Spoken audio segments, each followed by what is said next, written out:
Hello, hello, je suis Rituel, bienvenue sur ma chaîne. Je suis très heureuse de vous retrouver encore pour cette nouvelle vidéo. Ça faisait un petit moment que j'ai pas pu faire de vidéo et là je suis très heureuse, très contente de pouvoir vous retrouver encore. Alors j'aimerais aujourd'hui te parler très rapidement d'un message que j'ai reçu il n'y a pas très longtemps, il y a quelques jours d'ailleurs, et c'est que le Seigneur veut te dire: ne néglige pas ton faible commencement. Va avec la force que tu as.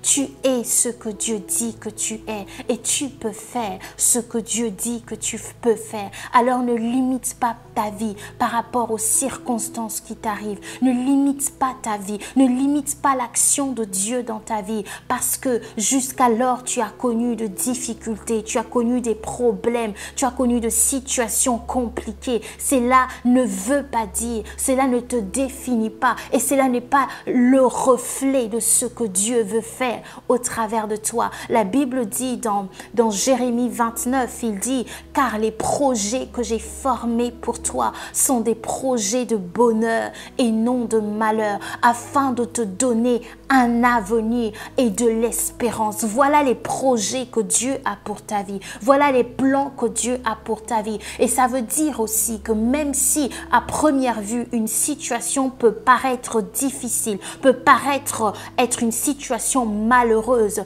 mais la Bible nous rassure en nous disant également qu'il fait concourir toutes choses à notre avantage, toutes choses à notre bien. Alors laisse-moi te dire, si c'est le malheur, ce n'est pas le plan de Dieu, mais toi reste seulement dans cette expectative pour voir comment est-ce que le Seigneur va changer la donne, il va changer les choses en ta faveur. Et j'aimerais vraiment qu'on puisse prendre un passage dans le livre de Juges 6. Ça parle de l'histoire de Gédéon et c'est vraiment très fascinant. Je relis encore ce passage et ça m'a fait énormément de bien. La Bible nous dit ceci: l'ange de l'Éternel vint s'asseoir sous les chênes qui se trouvaient à Opra, dans la propriété de Joas, un homme de la famille d'Abiézer. Gédéon, un fils de Joas, était en train de battre le blé dans le pressoir à raisin pour le cacher de Madianites. Et écoute ce que dit encore ensuite le verset. La Bible dit ceci: l'ange de l'Éternel lui apparut et lui dit: l'Éternel est avec toi, vaillant héros. Le Seigneur lui dit: l'Éternel est avec toi, vaillant héros. Il lui donne deux informations. La première information, c'est qu'il lui dit que Dieu est avec lui.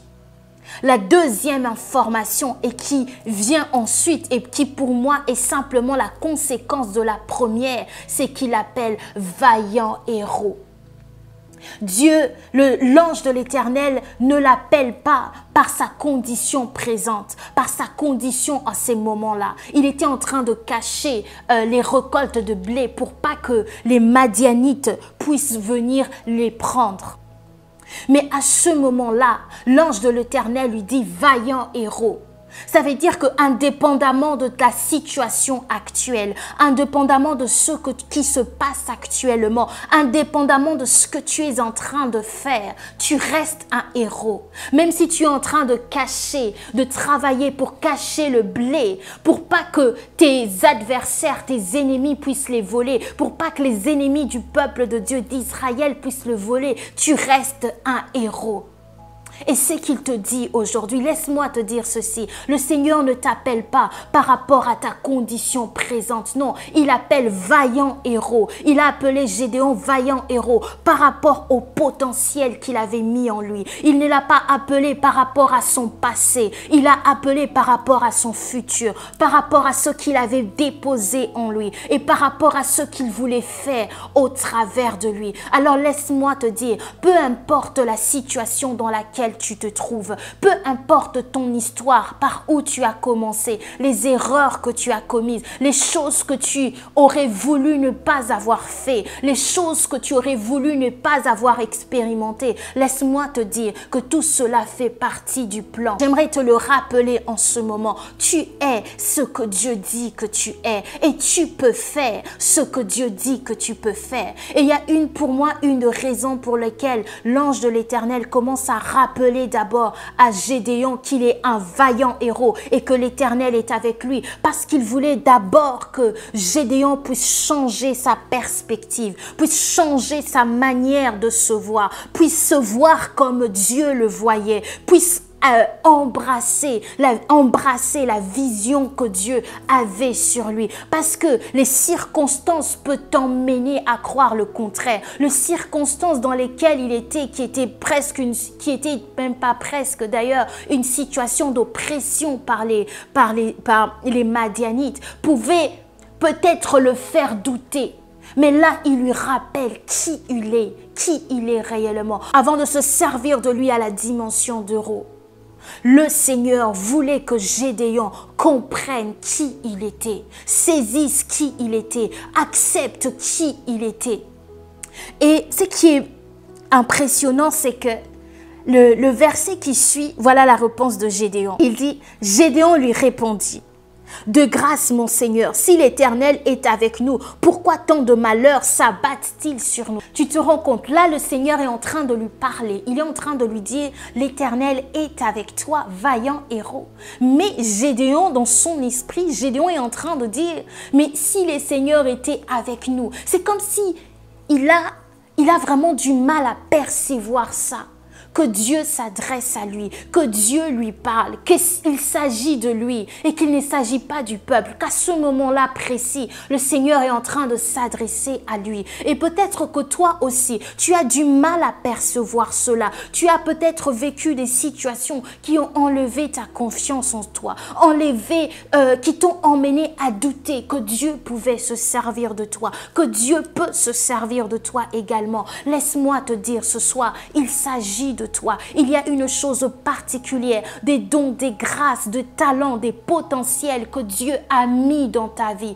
Et il les a mis en toi pour qu'au travers de cela, tu sois une source de bénédiction pour l'Église, pour le corps du Christ et pour ce monde. Que tu sois une source de bénédiction pour toutes les personnes qui vont s'approcher de toi. Alors ne te néglige pas. Et ensuite, ce qui m'étonne, c'est que Gédéon commence à se lamenter. Et écoute ce qu'il dit. Il dit, où sont donc tous ces prodiges que nos pères nous ont racontés en nous disant que l'Éternel nous a fait sortir d'Égypte? En réalité, l'Éternel nous a abandonnés. Il continue à parler de tous les hommes, alors que là, il s'agissait de lui. Et ensuite, il dit, il nous a livrés aux mains des Madianites. Et j'aimerais te dire ceci. La Bible ne dit pas que lorsque tu as donné ta vie à Christ, les choses seront roses, la vie sera facile, tu auras tout facilement. Non, il a dit une chose qu'il a promise, c'est qu'il sera avec toi. Je serai avec vous chaque jour jusqu'à la fin des temps. Et dans Jean 16, 33, il dit, je vous ai dit ces choses afin que vous ayez la paix en moi, car vous aurez des tribulations. Gédéon est en train de se plaindre en disant, si le Seigneur était avec nous, pourquoi toutes ces choses nous sont arrivées? Non, ça faisait partie du plan. Ce n'est pas parce que tu rencontres des difficultés que Dieu ne t'aime plus. Ce n'est pas parce que tu rencontres des problèmes que Dieu t'a abandonné. Ce n'est pas parce que les situations, les choses ne se passent pas comme tu l'aurais voulu, que tu n'as peut-être pas encore ce travail, que tu n'es peut-être pas encore marié, que tu n'as peut-être pas encore cette promotion, que Dieu ne t'aime plus, que son amour envers toi a changé. Non, le plus grand des sacrifices que Dieu a fait, que Jésus-Christ a fait pour nous à la croix de Golgotha, rien, c'est la plus grande preuve d'amour. Rien ne peut effacer cela, rien ne peut changer cela. Et au verset ensuite, il nous dit, alors l'Éternel se tourna vers lui et lui dit, va avec la force que tu as. Va avec la force que tu as. Je ne sais pas ce que le Seigneur a mis sur ton cœur. Peut-être que tu te dis, j'attends que tout soit parfait. Les circonstances ne seront pas toujours parfaites. Il y aura toujours quelque chose qu'il faudra améliorer, qu'il faudra arranger. Mais le Seigneur te dit, lève-toi, va avec la force que tu as. Commence avec la force que tu as, avec la grâce qui t'a été donnée, avec ce que tu as. Et au fur et à mesure, tu verras ce don, tu verras cette grâce grandir en toi. Et il y a un autre problème avec Gédéon, c'est que Gédéon se comparait. Et on va le dire après. C'est carrément au verset 15. Il dit, mais Gédéon répliqua, de grâce mon Seigneur, avec quoi devrais-je délivrer Israël? Il ne savait même pas ce qu'il avait. Il dit, avec quoi je vais le faire? Comment je vais y arriver? Et ensuite, il dit ceci. Ma famille est peu importante dans la tribu de Manassé. Ma famille est peu importante dans la tribu de Manassé. Et il parle aussi ensuite, il dit, je suis le plus jeune fils de mon père. Déjà, en parlant de la tribu de Manassé, c'était le plus jeune fils de Jacob. Et il dit, ma famille est la plus petite tribu. C'est-à-dire que quelque part, il est en train de comparer, de comparer sa tribu aux autres tribus. Il compare sa famille à d'autres familles. Il se compare à ses frères. Et laisse-moi te dire ceci. En te comparant aux autres, en te comparant constamment aux autres. Tel a eu ceci, tel a eu cela, tel a eu cela dans 5 ans, dans 10 ans. En te comparant constamment aux autres, tu vas passer à côté de la grâce que Dieu a mis sur toi. Parce que tu es en train de te comparer en te disant pourquoi je n'ai pas ceci. Parce que quelque part, lorsque tu te compares, tu te mets des standards en te disant que si vraiment Dieu m'avait appelé, j'allais voir aussi ça. Non, ça ne veut rien dire. Dieu a un plan pour ta vie. Il a un plan pour ta vie et il sait comment ce plan se réalise. Mais aussi longtemps que tu vas garder tes yeux fixés vers les autres en te disant je veux être comme ceci. Je n'ai pas la même grâce. Je ne sais pas chanter autant qu'une telle personne. Je n'ai pas ceci. Je n'ai pas les mêmes connexions. Cela va te limiter. Et j'aimerais m'arrêter par là et surtout te dire ceci.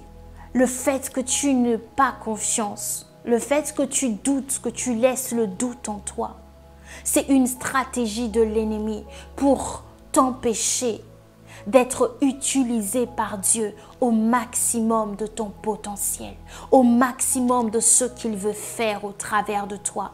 Parce que lorsque tu doutes, lorsque tu te vois petit, lorsque tu crois que tu n'y arriveras pas, lorsque tu crois que les autres méritent plus que toi, lorsque tu crois que Dieu peut se servir uniquement des autres, cela t'empêchera d'avoir la foi pour être, pour être utilisé par le Seigneur. Parce que laisse-moi te dire que ta foi te permet de saisir ce que Dieu te donne, ce que Dieu a prévu pour toi. Mais aussi longtemps que tu ne crois pas, aussi longtemps que tu laisses le doute, la peur, le manque de confiance, les jugements des autres, ce que les gens pensent de toi, affecter qui tu es, t'affecter, et aussi longtemps que ta vision de toi sera biaisée, aussi longtemps que tu ne vas pas décider de te voir comme Dieu te voit, tu n'as rien à prouver à personne. La personne que tu sers, c'est Dieu. La personne à qui doit se réjouir de ton travail, c'est Dieu. Laisse-moi te dire que les hommes peuvent apprécier ce que tu fais. Les hommes peuvent t'acclamer, mais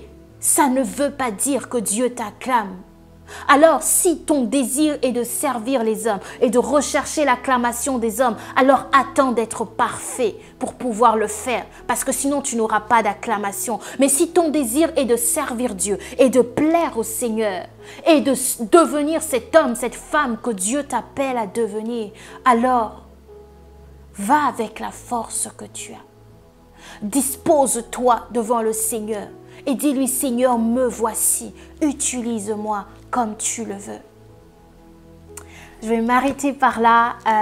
Si cette vidéo t'a béni, surtout n'hésite pas de la partager pour qu'un maximum de personnes puissent également en bénéficier. Et je t'encourage vraiment à prendre le temps de prier. Si le manque de confiance est quelque chose pour lequel tu continues à te battre, si c'est quelque chose qui continue à être un combat où tu sens qu'à l'intérieur de toi, tu as besoin encore du Seigneur, tu as besoin que le Seigneur puisse fixer certaines choses. Des fois, ce manque de confiance a pris peut-être la source, la racine dans ton enfance, des mots que tu as entendus, des paroles que qu'on t'a dites, des choses, des expériences que tu as vécues. Laisse-moi te dire que le Seigneur est capable de dire un mot et cela prend effet dans ton passé. Le Seigneur est capable de dire un mot, de changer, de te donner, de te voir tel que lui te voit.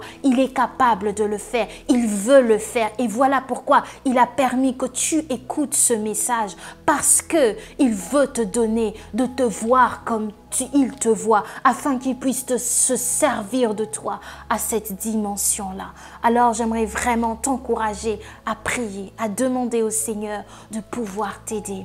Je vais m'arrêter par là. Que Dieu te bénisse abondamment et je te dis à très très bientôt. Sois béni. Bye bye.